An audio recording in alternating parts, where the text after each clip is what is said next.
Chaim, we are in Masechet Pesachim. We are in Chaf Bet, Amud, Aleph. What we need to know is that there's a machloket Cheskia and Rabbi Abahu. Cheskia says that whenever the Torah says lo tochal, the only prohibition is eating. You with me, Mikal? The only prohibition is, God, you with me? Yes. When the Torah says lo tochal, the prohibition is only eating. But you can sell, you can give to your dog, you can give to your animal. When the Torah says, according to Cheskia, lo ye'acher, it's including isurei hana'ah. Isurei hana'ah means you can't sell it and get benefit from it. You can't give it to a neighbor and your neighbor's going to do your friend. You can't give it to your dog and you're going to save a meal from giving it to your dog. Is that clear?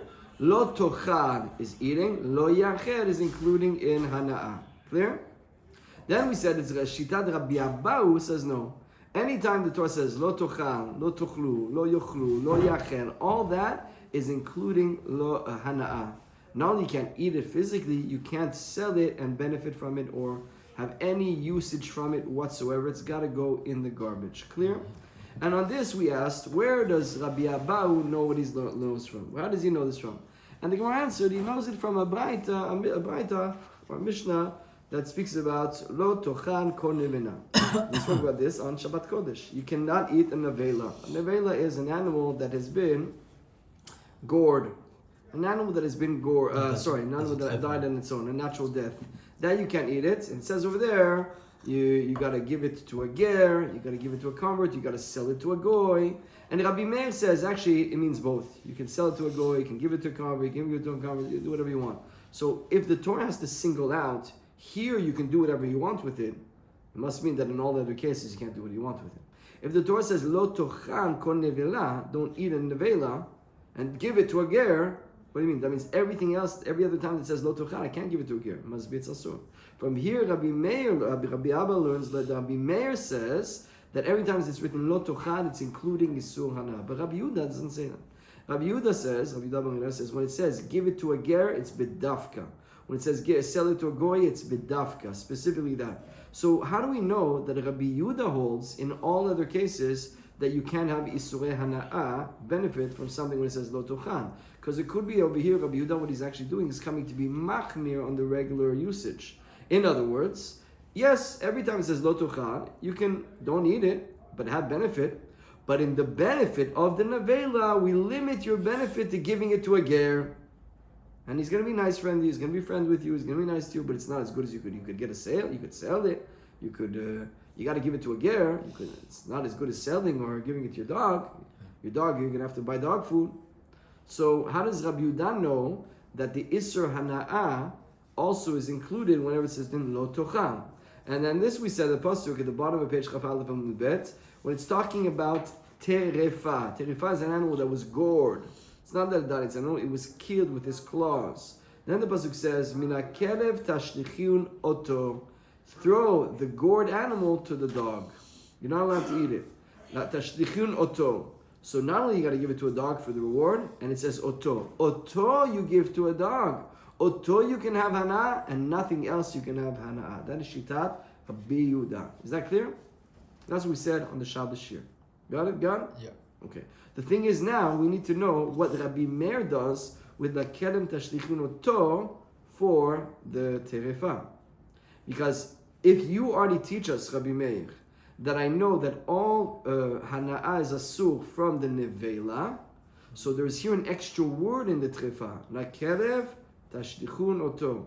You have an animal, it was gored, the lion clawed it, it's dead on the ground, you own it. What are you going to do? You can't eat it. La kerev tashlichun, give it to a dog. La kerev tashlichun oto. Only this you can give to a dog. Nothing else you can give to a dog. So, but Rabbi Meir doesn't need that.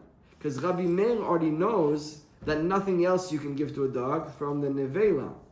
That you can have benefit from the nevela. That the nevela you can give to a goy, you can sell it, do whatever you want. That means everything else you can't.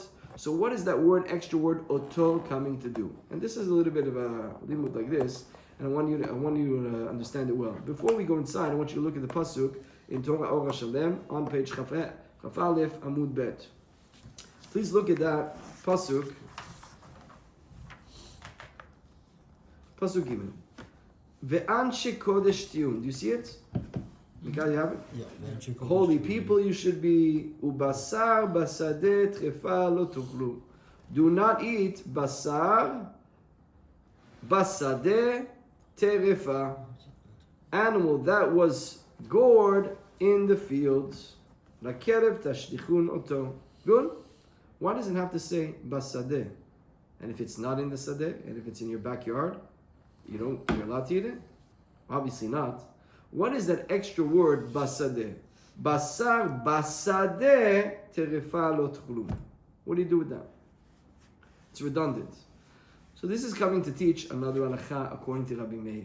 This what is it coming to teach? It's coming to teach the following halacha. Your animals, especially these animals which are usually gored by different animals, are usually passive animals. You have a sheep, it got out of its enclosure. It's in the sadeh, so it got out of its mechitza. So an animal outside of his mechitza was gored. But actually, even if it's in its mechitza, if the lion jumps over, if the cheetah jumps over and gores it inside the enclosure, it's also asur. So it's coming to teach you another type of halacha, which is mirumaz in this halacha, that it's also pasul, that it's also taref. Not only this is taref, another one is taref when it goes out of its mechitza. And what is that? Interesting halacha. When you shecht an animal, and you rip open the stomach, and you find a little sheep, you shechted the mama sheep, and you find the baby sheep in the animal. You're allowed to eat live that baby sheep. You're allowed? Live. Alive. You're allowed to eat it alive. Even though there's usually halacha which is called ever minachai, you cannot eat an animal, a live animal, doraita. Here, since the shchita of the mother is valid for the shchita of the child, even though you never actually shechted the child. Wow. The fact that the mother was shechted, it's included in the entity of the mother. Shechted, eat it alive. Obviously, it's disgusting. The Rabbanan don't do it, right? Probably the Rabbanan didn't do it. And some want to say that when Yosef saw the brothers, they were eating everything in Achai, and he was repeating, they were eating this, come on, it's not allowed. Don't you know the Halakha? Learn the Halakha. What about if, while you're shechting it, the baby shoots his hand outside the mother's womb? And now you shecht it. So now, is it kosher? Or it's not kosher? What's the difference? Well, what's the difference? Here it says basadeh. It left its enclosure, it's taref. So from this word basadeh, we learn about another animal that left its enclosure, the mother's womb, that it's taref. So the mother, the baby that you're shechting, when the arm goes out of the womb and you're shechting it, the whole arm, the whole child you can eat, not that arm. That arm is out of its enclosure. Only the arm? Only the arm. Interesting, huh? Only the arm. I would say the whole child. Well, it's only the arm. So from here we see that is one halakha. Now, are we learning from this? From this pasuk? That's where we learn from this pasuk, okay? Now, what's interesting enough is, there's another pasuk, okay, that Rashi says, Lakerev tashlichun oto. However, that basar that left its enclosure is actually mutter to have hana'ah. You can't eat it, but you can have hana'ah, the same as this pasuk. Since it's learned from this pasuk, so therefore all the halachot from this pasuk will apply to that case. Here we're talking about a real animal that was gored. But now we're going to talk about the animal that stuck its arm out. It's taref, but you can have hana'ah. Lakerev tashlichun oto. Rabbi Meir doesn't need the oto to teach us all the other times that's asur b'hana'ah. And this one is mutar b'hana'ah. But this one is coming to teach another one that's asur, when it leaves its regular place and goes into another space. And why is that? Because let me tell you another pasuk that says, and it's coming out of Rashi, that says, let's read the Gemara together. Rabbi Meir, second line in Chabet, oto ata mashlich lekerev, v'ata mashlich lekerev chulin shenishchatu be'azara. Let's say you take an animal that's a chulin. It's not a korban. Are you allowed to shech that in the vicinity of the Beit HaMikdash? You are not. What happens if you shecht? You take a regular and you bring it to Beit HaMikdash and you shecht it, you want him to eat your food. Are you allowed to eat it or not to eat it? It's asur be'eating. But here was just interesting. The Torah never says specifically it's asur in eating. It says it in a roundabout way, a backwards way. Let's read the Rashi together. Nisur hana'a, second Rashi, Chunin shenishchetu bazara. Denafkalan behu isur achila. Min dichtiv. We know that that's forbidden to eat. Ki yachik mimecha hamakom. When you will be far from the Beit HaMikdash. V'zavachta v'achalta. Berichuk makom. You will eat your meat far from the Beit HaMikdash. Da'ainu chutz lamachane shchina, says Rashi. Outside of the holy encampment. Ata zoveach ve'ochel. V'ita zover ve'ochel bekarov makom. Here what did we say? Ki yichak mimecha makom ve'achalta v'zavachta ve'achalta. When you are far from the Beit HaMikdash, shecht and eat. What do you infer from here? If you're in the Beit HaMikdash, you can't shecht and eat. So from here, there's information that you can't eat basar. It's taref. It's not kosher. But guess what? It never said it in the language of lo tochel. It said it when you're allowed to shecht in your place. From here we infer, even though it's not written, you can't shecht in the Beit HaMikdash your own food. So you can't eat it. But guess what? According to Rabbi Meir, that's only going to be isur achila. Since Rabbi Meir says, according to Rabbi Abahu, since according to Rabbi Meir, that lo tuchal also includes isure hana'ah, we would have thought at this point that animal that you shecht in the Beit HaMikdash is mutar behana'ah, because the prohibition of eating is in the regular word. So we need to come and give an extra word in this pasuk, and basar trifa basadeh tashtichun oto. That left its vicinity, you can have hana'ah. There's another one that left its real vicinity, and you can have hana'ah. What is that? The basar that you brought inside the Beit HaMikdash, which was your private meat, and you shechted it. A little bit of a complicated limud, huh? How does that connect? So let's say it again. Let's say it again quickly. So just because it doesn't say oto in the Beit HaMikdash, No. and now it says oto? Let me ask you. Rabbi Meir holds, every time it's written lo tochal, means you can't eat it, you can't benefit. You guys got that? There is one time in Torah where it says, don't eat it, but it doesn't say don't eat it. It says, eat this. That means I can't eat this. That means you never said don't eat it. But of course you understand that you can't eat it. So the basar of churin in the Beit HaMikdash, can you eat it, God? You can't shecht it. You can't eat it. Well, you can't check that you can't eat it. Okay. And if you can't eat it, but can you benefit? Can you sell it? Can you sell it? You never said lo tochal. You said eat your own meat in your house in Haifa. Yeah. Don't eat your meat in Jerusalem, in the Beit HaMikdash. But I mean, you didn't tell me lo tochal. Lo tochal means you can't sell it. You're right. So I'm going to teach you another place. What did it do? That meat, it was in Haifa. You brought it to Jerusalem. It left its vicinity. So in the other one that left its vicinity, you can have hana'ah. That you can have hana'ah. You can't have hana'ah. And the other one that left its vicinity, i.e. chunin shewat Beit HaMikdash. Again, the animal that stuck its hand out of the mother's stomach. What does it say? Tashtichun lakelet tashtichin oto. You can't eat it, but you can give it to a behemoth. You can give it to the dog. So that means that one that left its vicinity, you can have hana'ah. Mashma, there's another one that left its vicinity, you can't have hana'ah. And what is that? That's the chunin that left its place, you brought it to another place. So that is what Rabbi Meir does with that. A little complicated, but what does Rabbi Yehuda do with that? And Rabbi Yehuda says, V'ida churin shenishchetu be'azra lav doraita. According to Rabbi Yehuda, it's not a doraisa. In other words, you're allowed to have benefit. The animal, according to Rabbi Yehuda, since he used the oto for the whole limud of Isurei Hana in general, so what does he do with the oto for the Beit HaMikdash? The answer is that he says it's not asur. If you shechted an animal inside the Beit HaMikdash, that's yours, private animal, you're not allowed to eat it, but you can have hana. The Rabbanan, you can have hana. So you can't have another banana? Doraita you can, the Rabbanan you can't. And the reason is, if it looks like you're having hana outside, you're going to think you're allowed to have hana from kochim that came pasur. So therefore we make it asur. So far so good. What we really need to know now as we go forward is the two-way machloket of Rabbi Yehuda and of Cheskia and Rabbi Abahu. Again, whenever it says look, all languages of don't eating for Rabbi Abahu means no eating, no benefit. Got it? And whenever it says lo yachen for Cheskia, it means no benefit. But if it says lo tochan for Cheskia, it means don't eat, but you can benefit. Okay. What is the heter to be able to have benefit Where is there a heter? On a nevela. A nevela you're allowed to have benefit. A treifa you're allowed to have benefit. Because the Torah specifically singles it out for Rabbi Meir. For Rabbi Abba. You guys got it? Mikal, you got it? At the end, what did you say? Singles out? Rabbi, let's just go with Rabbi Abba. Anytime the Torah says, Lo tochal, lo tuchlu, lo yuchlu, lo yachen, you can't eat, you can't sell. Yeah. What's the exception to the rule? Nevela. What else is the exception to the rule? Treifa. Because the Torah says there you can have benefit. Okay? Let's go back to it. The Gemara challenged this. Mativ Rabbi Yitzchak, 5th line, 1, 2, 3, 4, 5, 6th line. At the last 3 words. Mativ Rabbi Yitzchak. You guys have it? Yeah. Challenges Rabbi Yitzchak. Nafcha. Vare Gida Nashe.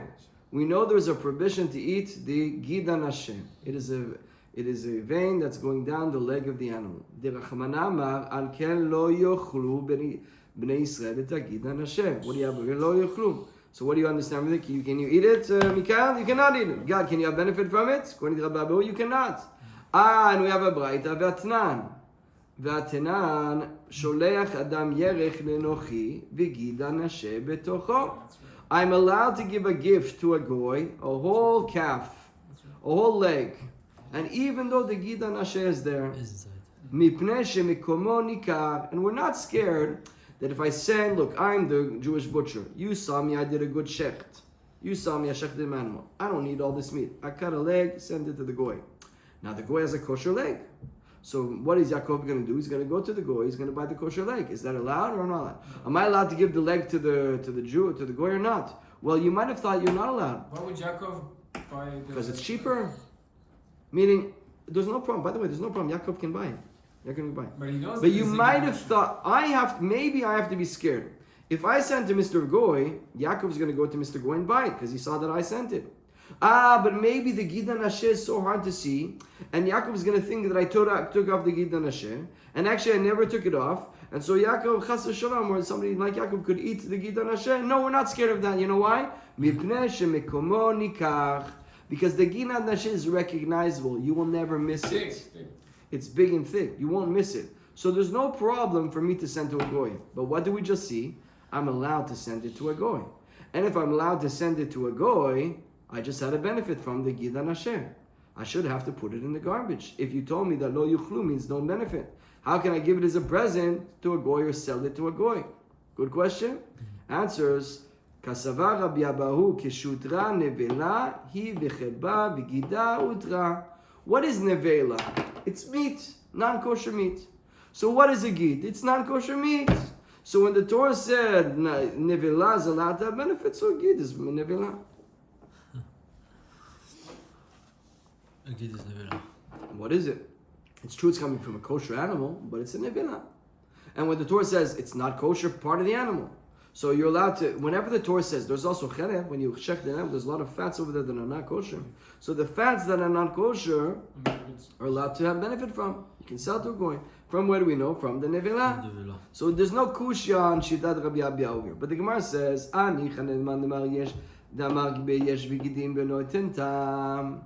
we look at the gid? There is a machloikis, fundamental machloikis in Mesechet Chulin. Is gid meat or is it like bone?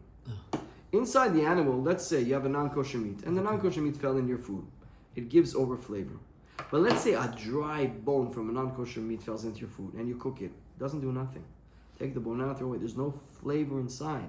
You gutted everything. There's no muad inside. There's nothing. So it's nothing. So how is the gid nasheh? Is it flavorful?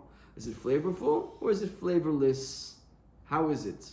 That's a machloket. So if the shita, according to the shita that says that a gid nasheh has flavor, I have no problem with the psaki just said. It's meat. It has flavor. It's not tentam. But there's a shita that holds it's like bone. It's like nail. It's like nothing. It's like rock. It doesn't give tam. So don't call that cartilage. Don't call that nevela. Nevela is meat. This is not nevela. Don't give me the head from here. And then mandamar en bigidin noten tam ma'ikar memar. How can we answer? So the Gemara answers man shamat damar en bigidin noten tam. Rabbi Shimon. Who's the one that says it doesn't have flavor? That's Rabbi Shimon. The Tanya. If a person eats gida nasheh from a non-kosher animal, According to Rabbi Yehuda, he gets 2 avirot. He gets one, because there's 2 lavim. There's one lo tasev eating non-kosher animal, and one lo tasev eating a git. You just did 2 avirot on one bite, Rabbi Yehuda, because it has flavor, because it's meat. But according to Rabbi Shimon, poter. If a guy eats a gid and asher from a kosher animal for Rabbi Shimon, 1 avira. If he eats the same gid from a non-kosher animal, no avira. No, I don't. No avira. Why Because it's not meat. Is- You ate bone. If a guy eats the nail of a non-kosher animal, did he eat non-kosher? No, it's not called meat. Certain meats, there's ligaments. They're So white he fibrous, ate- and they have no taste at all.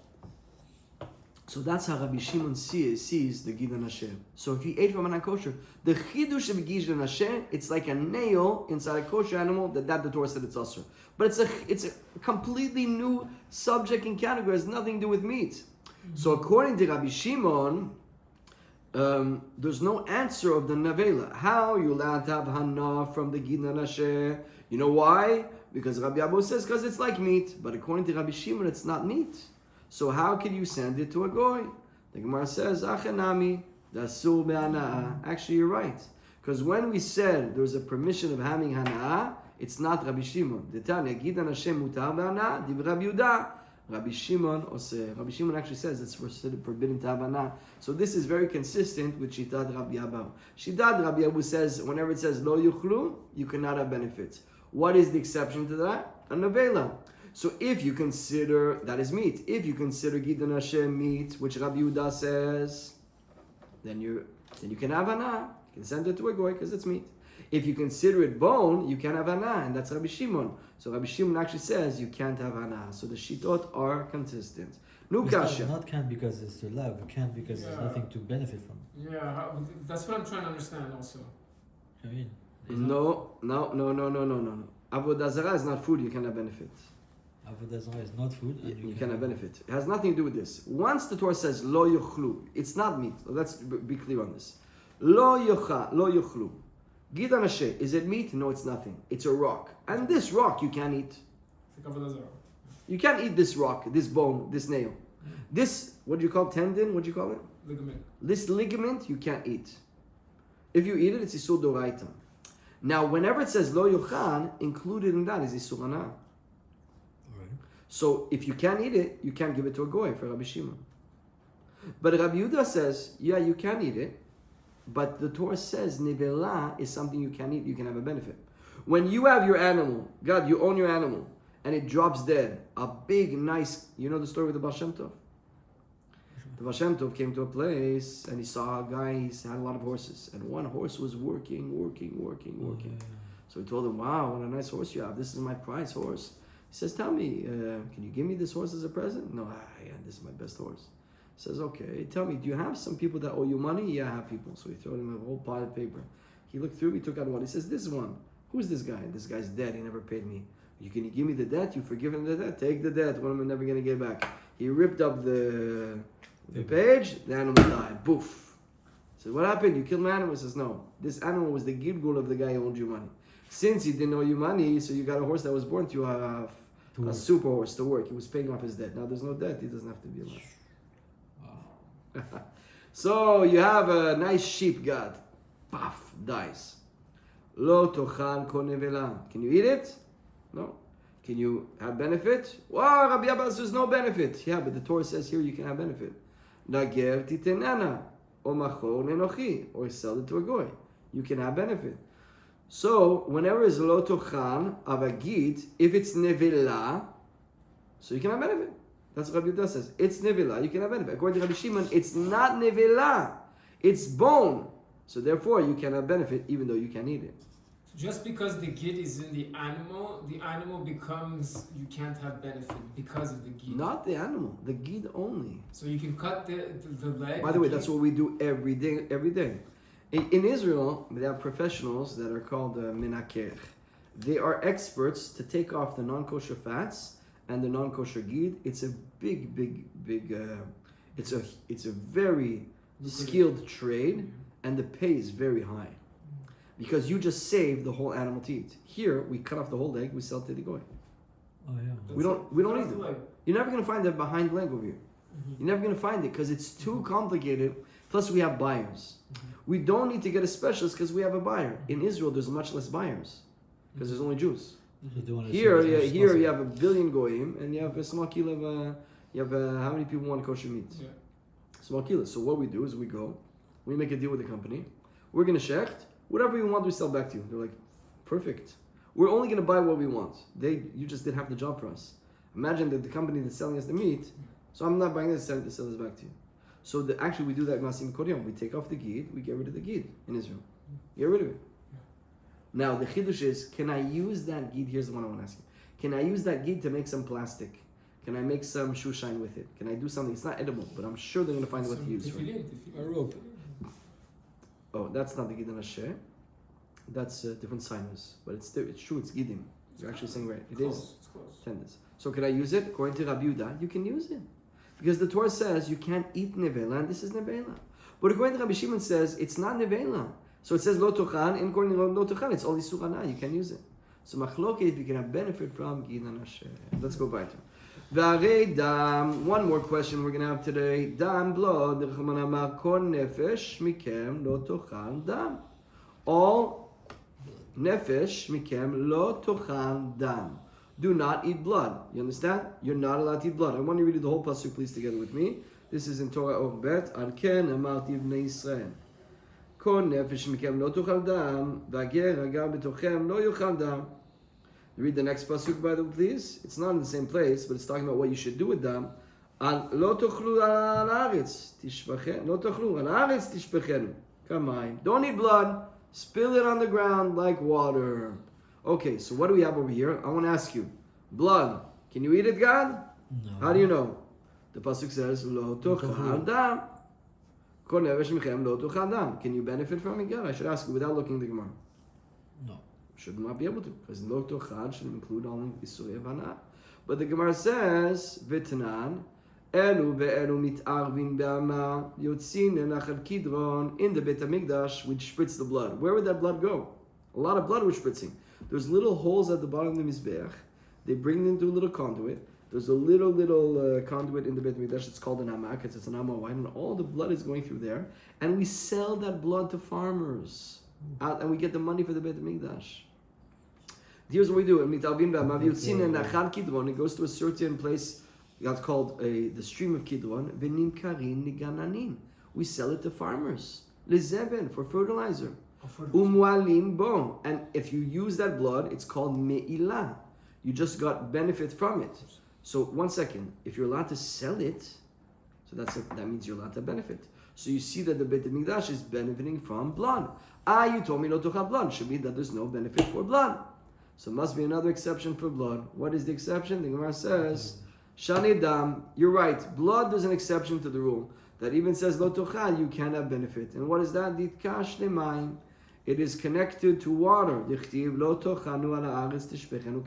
Since another pasuk equates and puts hekesh, that it's considered in the same pasuk, it says blood and water. Mamai mutarin, avdam mutar. The same way that blood is mutar, the water is mutar, blood is mutar. So really, lo tochal stays good. And here's an exception to the rule. But the Gemara says, hey, ve'ema kemayim amitkansim al gabi hamizbeach. 1 second. There is water that goes on the Mizbeach, Nisucha Mayim in Sukkos, that the water is Asur Behana'a. So if there's already a water that's forbidden to have benefit from, so you should also connect it to there. The water, the blood. Why are you saying it's connected to the blood of the Mizbeach, to the ground? Connected to the water of the ground, that's the water in your tap, it's mutter. Connected to the water of the Mizbeach, which is Asur, and therefore the blood should be Asur. Amar Rabbi Abahu, Kemayim Rovma. What does it mean? Kemayim, rov mayim. It's like most water. What is majority of water in the world? Majority of the water is usable water. The Gemara challenges that. Midei rov mayim kitiv. Does it say most waters? It's written mayim. So, Eda, Amar Ravashi, kemayim anishpachim, v'lo kemayim anischim. Yeah, because the pasuk says, Ara aretz tishpechenu. What water do you pour in the ground? Regular water. But the other water that goes in the middle is called nisuch. It is a libation. We are pouring it on the Mizbeach. That's not called water that's one. So we connect it in the pasuk to water that's going in the ground. Water that's going in the ground, you're allowed to have benefit. So also, and not water that goes in the Mizbeach, which you don't have the benefit. So that is the hekesh. The Gemara says, Ve'ema kamayim anishpachin lifnei Amud hazara. 1 second. Sometimes people pour water in front of Avodah Zarah, and that's asur, so connected to that water that's being poured. The Gemara says, "Atam nam nisuch ikre." That's also called nisuch. Dichtiv yishtu yain niskehem. So it's called yishtu yain niskehem. The wine of the Avodah Zarah is called nisuch libation. So this will not be a proof that the blood is mutter. Blood is asur. If we recap what we said today, we said according to Shitat Rabbi Abahu, any language of not eating includes benefits. Exceptions to the rule, nevela. Exception to the rule, terefa, because the pasuk clearly says you're allowed to use them. Exception to the rule, according to Rabbi Yehuda, is gidan hashe, because it's nevela. Exception to the rule, blood, because blood has a hekesh to water. Those are things, even if it says lo tochal, you're allowed to have benefit from them. Let's just see what it says here next, 1 second. Let's just do this. What is the reason that Cheskia connects his blood to water? Because don't forget, Cheskia says that anytime it says lo tochan, it's only lo tochan. Yeah. It's only lo yachen. So in the blood it says lo tochan. So blood is permitted to have a benefit, according to Cheskia. Because Cheskia's shita is different than Rabbi Abu. We discussed the whole Amud Rabbi Abu. But according to Cheskia, remember, Cheskia says whenever the Torah says lo yachel, that's forbidden manna. Lo tochan, don't eat it, but benefit. So why do we need a hekesh for water in blood? Because the pasuk says lo tochan dam. So it's allowed to benefit. So why do you need to connect it to water? It must be the connection to water is for something else. And we've actually learned this before. We've learned it earlier in the Gemara on page Tetzayin. So what is that? Nemayim. What does he use it for? Yitkash ledam nemayim kidei Rabbi Chia. Bara b'dam Rabbi Chia bara b'dam Yochanan. Nemayim nedam kodshim she'eno machshir. שמם לא תוכננו על הארץ, תשפכנו כמים. דם שנשפך כמים מכשיר, שאינו נשפך כמים אינו מכשיר. No, we have what's called the conduit of Tuma v'Tara. Remember we said, God? You have food. Food will only get Tuma from something else if there's a conduit of liquid on it. The liquid allows the transfer of the Tuma to the sheretz, to the example, to the food. But what? So water is definitely a conduit. Is blood a conduit? Depends which blood. Regular blood that you're throwing on the floor, that's a conduit. Blood that's going on the mizbeach is not a conduit. Because the pasuk says, blood that's like water is only when it's going on the floor. If it's on the mizbeach, it's not a conduit. So even though Cheskia says blood is allowed to be have benefit, he uses that pasuk for something else to tell you that blood on the mizbeach is not a conduit for tuma. We'll stop here. How much time?